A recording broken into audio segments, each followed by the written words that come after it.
Hello guys, how are you all doing? Today I'm going to be doing a review on my Harman Kardon Onyx Studio 3 portable speaker. We'll see how it performs, we'll do a sound test, and we'll rate everything else, including the build quality. So I hope you enjoy.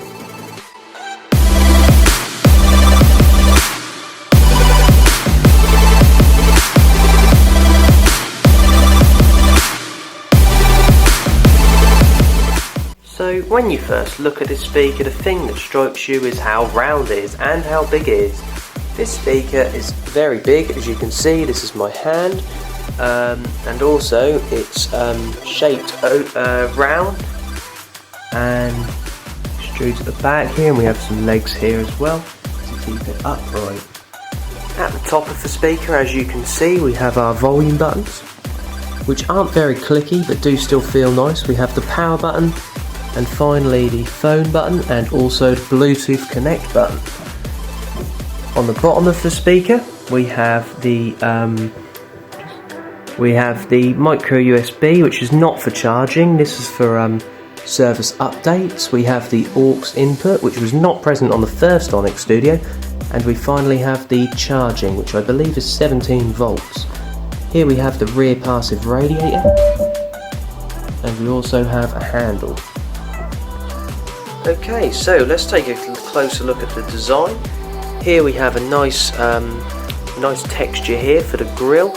At the front we have the Harman Kardon logo, which is right in the middle, which is good. Here we have some sturdy, I think these are metal legs with a nice matte black finish on them. Here we have the metal passive radiator, and we have this nice fake leather material on the back, which feels very nice. And here we have the handle for portability. The portability for this speaker is not the best because it is pretty heavy, and also it suffers from fairly poor battery life, especially when you use it at higher volumes. I feel that it only gets around 30 to 45 minutes of listening time at full volume. It is meant to last 5 hours, but that's only when you're using it at a low volume.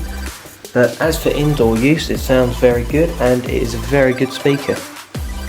Another thing I dislike about this compared to the first model is the fact that you cannot take the grill off, as you can see, because on the first and second Onyx Studio there was a little thing at the bottom here just to open up the grill, but now you cannot seem to do that unless you pry it with a screwdriver, which is not recommended.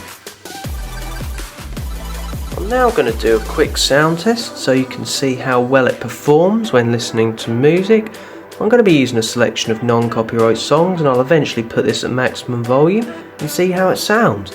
Then I'm going to plug it in using the included battery charger to see what it's like when plugged in, as I think you'll find it's a lot bassier and a lot louder when used with the charger.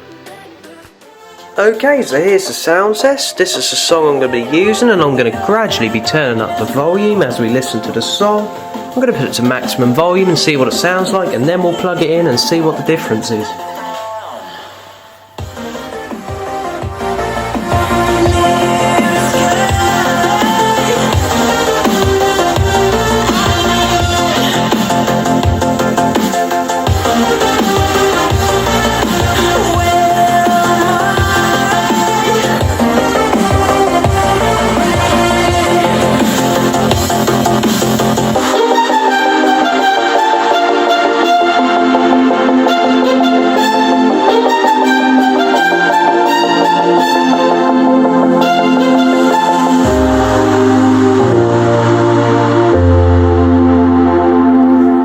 As you can hear, it sounds incredibly clear. The bass is extremely deep for a portable speaker. This goes to lows of around 60 Hertz.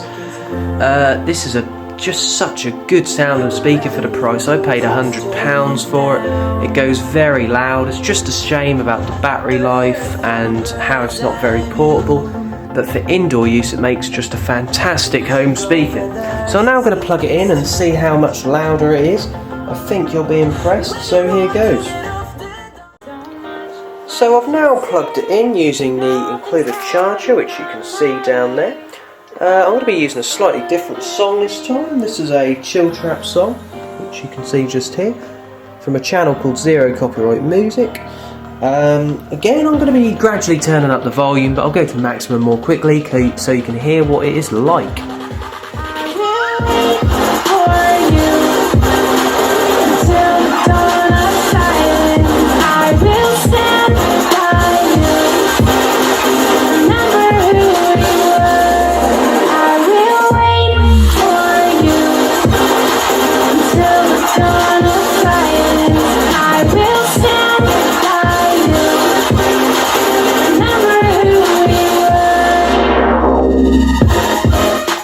So as you can probably already hear from that recording, the sound is fantastic. The difference between battery and plugged in, well, first of all, it is considerably louder when plugged in, it sounds better, and it is a little bit more punchier in the bass.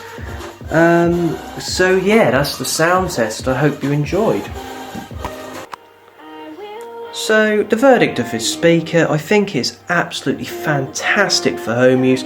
For £100 in O2, I'm not sure if it's still on offer, but it's still a very good deal even if it is a bit more expensive. I think that is an absolute great deal for home use. It sounds very good, especially when plugged in. You could have it in a kitchen or a bedroom and it would sound absolutely fantastic. For the size of it, it sounds very full. It reminds me of a decent 2.1 speaker system with a standalone subwoofer. This does have 60 watts of power when plugged in and 30 watts of power when it's on battery, so it sounds absolutely fantastic and it's very loud. However, for outdoor use, it's hard to recommend it because although it sounds absolutely amazing, the bass is so deep for the size of the speaker, I just feel that it's not very portable. Like, for example, these legs aren't removable, which would get annoying if you want to put it in a bag, and again it's very hard to put it in an average size bag. Another thing is that if you do like to move about with it, you can see there's a few marks on here, and it's easy to get marks on a speaker like this when you're moving it around. And it's also very heavy, so it's not great for portable use, and as well as the battery life, which I think is a big flaw, because you could easily put a much bigger battery in here, but Harman Kardon decided not to do that. So for indoor use, I'd definitely recommend it. For outdoor use, I do think there are better options. For JBL Extreme, even though it doesn't sound as good, I feel that would be a better thing for its purpose. But overall, I give this speaker a solid 8 out of 10. It is fantastic, the sound quality is awesome, the bass is really deep. The only thing which setting it back from the rest is the battery life and the fact that it's not very portable. So I hope you've enjoyed this video, guys, and I hope it's given you a good insight on what speaker to get and what the Harman Kardon Onyx Studio 3 is like. I hope you've enjoyed. Please like and subscribe for more speaker and tech videos, and I'll see you in the next video.